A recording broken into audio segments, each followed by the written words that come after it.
This episode is brought to you by Snapple. Want to know another Snapple fact? The first hot air balloon passengers were a sheep, a duck, and a rooster.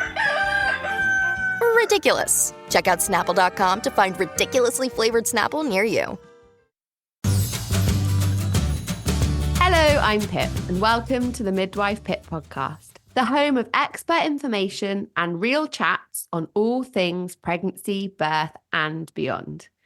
Preconception health is so often forgotten or kept really surface level. But the reality is your health status prior to getting pregnant has a profound impact on the health of your pregnancy and developing baby. I'm so excited to be joined by this week's guest, Kathy Whyte. Kathy is founder of Nurture Mum, a nutritionist and former midwife, with a keen interest in optimising health before, during, and following pregnancy. Kathy is helping change perceptions of pregnancy, health, and society's response to the deepening crisis in public health and wellbeing. Recognising that the first 1,000 days of life is the greatest opportunity there is to develop healthy lives from the very beginning. Welcome, Kathy, and thank you so much for taking the time to join me on the podcast. Thank you so much, Pip. It's my great pleasure. I'm so delighted. So Kathy and I met, I suppose, accidentally when at the British Journal of Midwifery conference, which Kathy was one of the expert speakers at and I was hosting, and listening to Kathy and getting to hear her mission and her story, I was like, my goodness, we need to spread the word more. So Kathy, tell us about your mission and why Nurture Mum essentially was born and has been your biggest baby and driver and kind of passion over the last years. Sure. So Pip, Nurture Mum was formed a number of years ago, really out of my passion and my commitment to optimize women's health before pregnancy, one pregnancy at a time. But before I start, Pip, we know that not every pregnancy is planned, right? So for those who, the pregnancy isn't planned, the majority will go on to have a perfectly normal pregnancy and a perfectly healthy baby. But we know that where we have the opportunity to optimize health before pregnancy, that's what we should be doing. And it sort of still astounds me, both in the UK and Ireland, that there's no structured healthcare or self-care around this area. So my vision is that within the next number of years, for those considering or planning pregnancy, or even those who could become pregnant, they will become health aware before they get pregnant. And that's really my mission. I love that. And I think sometimes it's like just actually getting this message out to women of childbearing age. You may think, no, I don't want to have a family now, but actually in the next 5-10 years, I might. Mm-hmm. So actually just having some of that information then, I think can be really powerful, can't it? Because often I certainly know with my first pregnancy, I didn't know I wanted a pregnancy until I was pregnant and it was planned, but I kind of went almost within a week from no, not really fast to yes, I really, really want to be pregnant. So actually having some of that pre-information allows you to plan that actually this might be in my future, so I can start being proactive early on rather than suddenly panicking at the last minute as to what on earth I should be doing and where I can find information.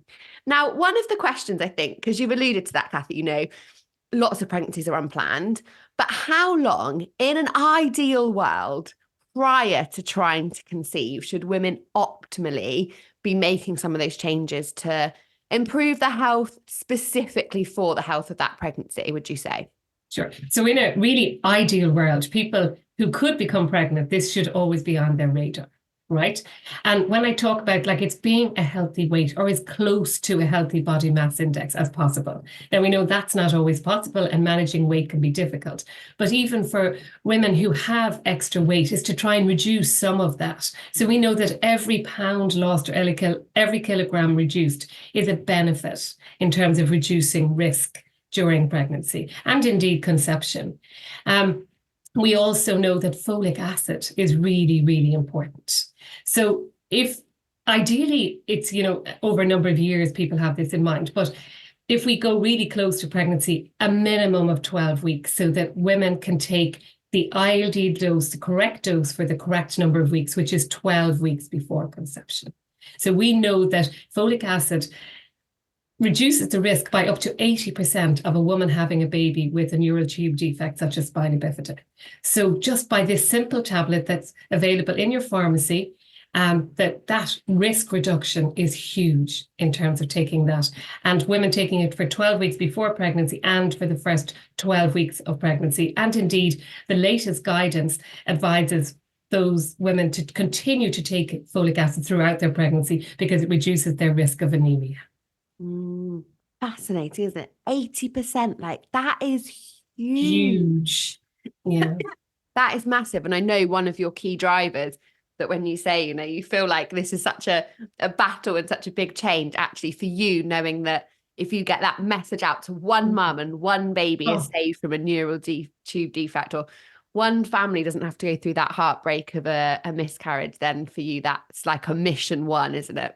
Yeah, it sends shivers down my spine, even thinking, this conversation, Pip, could be a life changer. Somebody might just think, gosh, I need folic acid. And just to focus on that folic acid message again, there are some women that will require a higher dose. So the normal dose is 400 micrograms over the counter in pharmacy. Some women will require 5 milligrams, and that's available through their GP on prescription. And those women include women with a body mass index over 30, people with a family history or indeed their partner's history of a neural tube defect, people with epilepsy on epilepsy medication, people with diabetes, or even those who may have had gestational diabetes during pregnancy. So if you think that you may require a higher dose, or even just talk to your pharmacist generally anyway, just do a little check-in.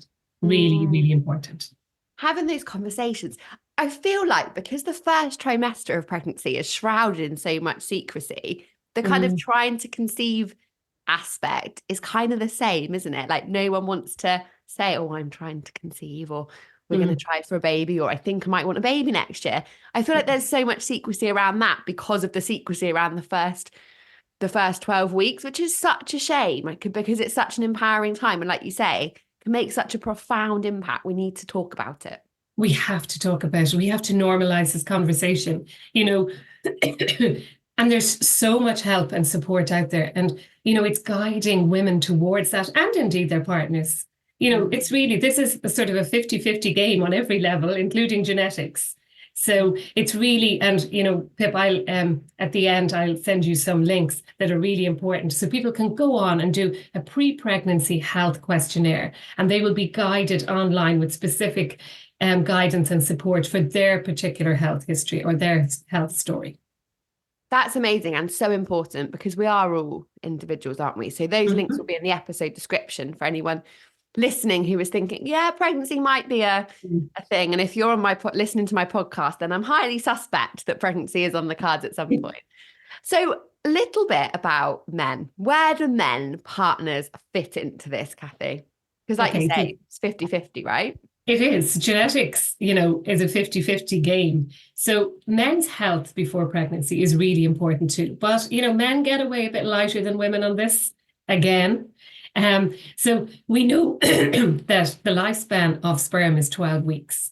So they get regenerated every 12 weeks. So the message again is that 12-week message at a minimum for men, to really be mindful of lifestyle behavior, particularly during the 12 weeks before conception and indeed beyond if there are other risk factors that they need to reduce. So for men, again, their weight is really important before pregnancy, smoking habit, drinking habits, and thinking and this is for women too, thinking of STI screening as well is really important.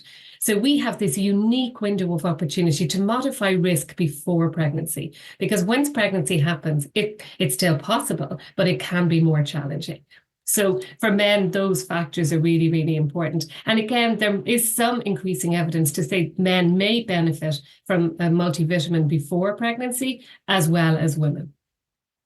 So interesting. And a lot of this comes down, I guess, to nutrition, which is, your bread and butter as a nutritionist, which is fascinating. And one of the things that I think, just listening to you speak there about it's not always as easy in pregnancy, I think from a woman's perspective, that first trimester can be so difficult. And I know that in both my first trimesters, nutrition was like survival food. Like what could I actually just stomach that was calories? And to be honest, my first, that was a lot of chicken nuggets. The second, it was a lot of salted vinegar crisps and ice fingers, things that don't really form part of my normal diet at all, because we're quite a nutritionally aware family. But what was really helpful for me was knowing that I had that preconception period where I had really focused on my health and optimized my nutrition. So that in that first 12 weeks, when I was just eating the beige carbohydrates that were the only thing that would actually stay down, that kind of lessened that guilt. And I think often mums do find in that first trimester a lot of guilt around their sort of health and lifestyle choices when they're impacted heavily with symptoms. So it's really nice that you can kind of almost prepare for that stage by being proactive beforehand. Absolutely. And front loading. Yeah. And we know that babies are scavengers. So they will deplete the mom's resources, nutrition resources. And, we talk about baby brain. I mean, there is some science around that. We know that 60 to 80% of our brains are made up of essential fatty acids, which we have to take in. But if the baby, basically the baby takes what they need from mom, can deplete mom's essential fatty acids in her brain, hence the term baby brain. And there is some science behind that. So again, wherever we can front load before pregnancy, and then, that first trimester can be difficult, but supplementation has an even bigger role then during that time. And again, it's not to beat yourself up, as you said you fancied beige food, and that, because it's easy to tolerate, it's easy to break down, it's not challenging, but obviously as soon as you feel better, then it's important to go back to your color, your rainbow foods where possible. Definitely. And I think for those people that were like me in the first trimester, there's nothing better than actually then eating something that feels like it's nourishing you rather than just like, what can I eat today so that I'm not constantly vomiting? It's just, such a gross time. So it's great to be able to be proactive prior. So talk to us, Kathy. This is what everyone's question is now. I feel like we're sold on, well, hopefully sold on the importance of planning a pregnancy where possible and using that time to optimize health. What can we practically do? What steps should people listening that are thinking, yes, pregnancy is for me at some point, or we're in that trying to conceive space, what should women be doing to optimize their health? Okay, so folic acid, we've already spoken about that. Then aiming for as close to a healthy body mass index as possible. So we know that the risk factors can, that being overweight can complicate pregnancy. And we also know that being overweight, some women have a very normal pregnancy. Okay, so ideally reduce weight before pregnancy. Smoking cessation, really, really important. And there are amazing supports out there. It's generally having an MOT, going to have your bloods checked, understand what's going on in your body. What does your blood look like? Having STI check. Just doing all those things. And again, those 2 links that I'm going to give you will guide people. So they won't have to remember everything I'm saying here, but it will guide people through that. But having a really nutrient-dense diet is really, really important. So that fruit and vegetable and fiber, at least 5 to 7 portions of fruit and vegetables every day where possible. And if there is fiber in fruit and vegetables, but ideally we should all, in and out of pregnancy, be consuming about 25 grams of fiber every day. So these are crunchy foods. It's not the beige food that you sort of had to default to. Not ice buns. Well, we all need those from time to time, okay? But it's really that fiber. And that fiber is really evolving as a more and more important subject matter within pregnancy, and the gut biome and the bacteria that we have in our tummies, which we now understand is driving a lot of health. It's like another organ within our bodies that we've really neglected for years. But we now know that if we have a healthy, diverse bacteria in our tummy, it really supports all sorts of health, including health of the baby, future health. And I read something recently, and I can't remember the actual number, but that actually in the UK, and it's probably, I imagine, really similar in Ireland as well, that the amount of people in the population that are deficient in the basic iron requirements, taking pregnancy out of the equation, is massive.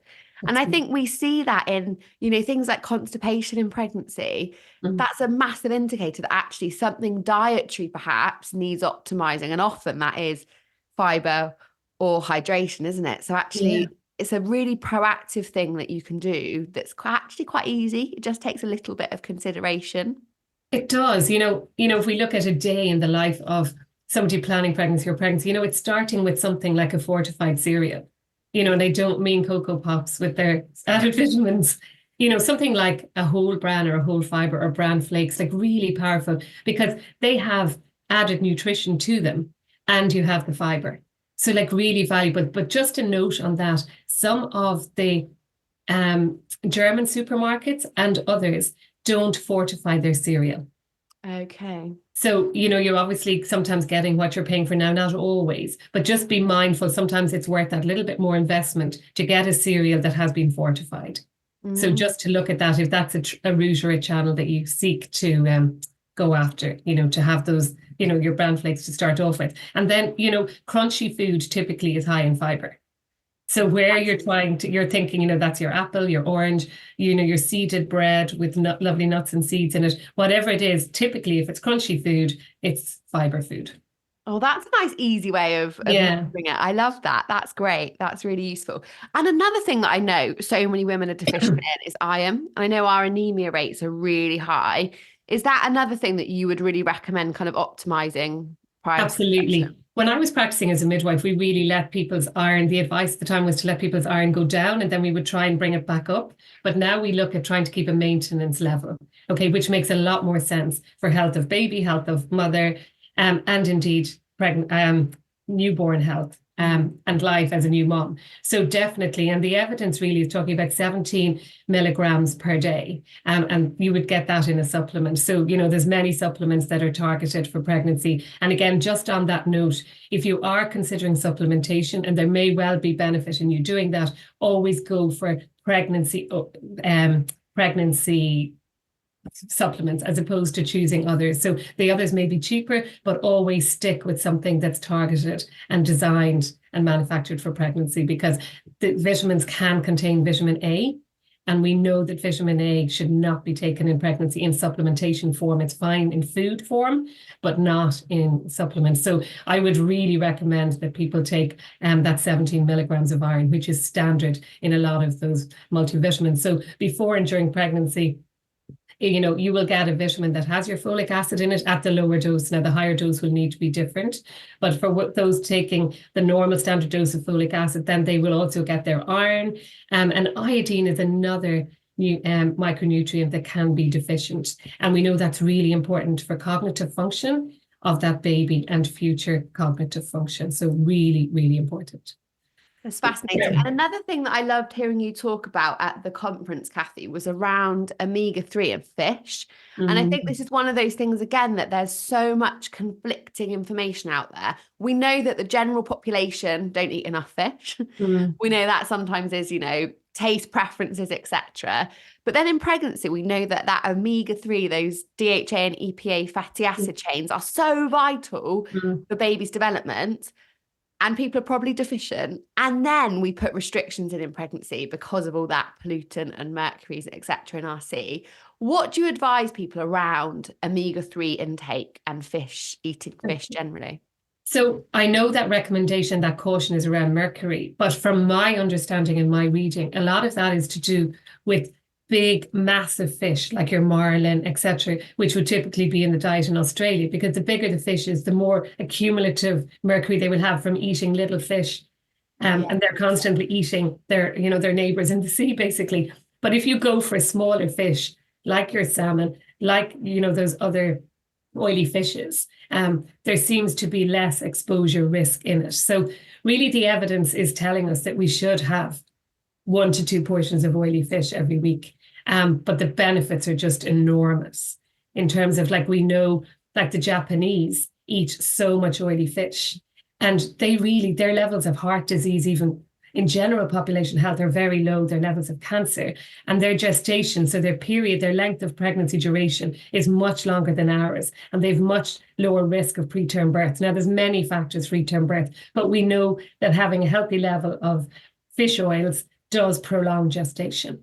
And it's fundamental for the developing brain, which we know, particularly in the last trimester of pregnancy, is really, really important. I love that. I love that it's practical stuff people can do. Like have Yeah. these supplements, have those couple of portions of oily fish per week, like really practical, tangible stuff. Because I think sometimes it just starts to feel a bit complicated, and then we shy away from it because we're like, oh, I didn't understand this. And you're so worried about then doing the wrong thing and causing damage that you'd rather do nothing. But actually, using a pregnancy safe supplement, checking with your GP if you're someone that you think may require a higher dose of folic acid and then getting that prescribed so you've got it. Just checking in with your body. I love the idea of it's like an MOT. We do that for our car every year. Why don't we do it for our own health? Like it makes no sense. We're so much more important than our cars. And the potential gain, the health gain. And, like you as a midwife, Pip, and I too, there will always be complex pregnancy, but, it is so lovely to have a lady who comes in and her pregnancy is just very straightforward. And, she doesn't develop any complications and the delivery is, so we can change that, we can influence that pregnancy journey and that health journey before. Yeah. So, yeah. And I think for pregnant mums, if you do then have a pregnancy that is complicated by, the various things that can crop up, it's a massive sense of reassurance for yourself to think, do you know what? This was just going to happen. And I have tried all those things that I know I could have done to help, rather than thinking, oh, I wonder if I'd done that sooner, or I wonder if I changed that, whether it would be different, because we can torture ourselves, can't we, as humans, with the what ifs and that kind of reflecting back. But actually sometimes just being like, I know I have done absolutely everything I can. And I was very much like this in our first pregnancy, because we've got a big history, especially with my husband, with eczema, asthma and allergies. So when we were planning a pregnancy, I was like, right, I need to know that I've done everything to protect our son against developing these allergic conditions. And then if it happens, you know what, genetics were never on our side, but I know that I have done everything I could proactively do. And I think that sometimes just gives you that sense of empowerment, but also reassurance as a mum. Oh, absolutely. And, just to summarize a little bit there, if people think, God, where do I begin here?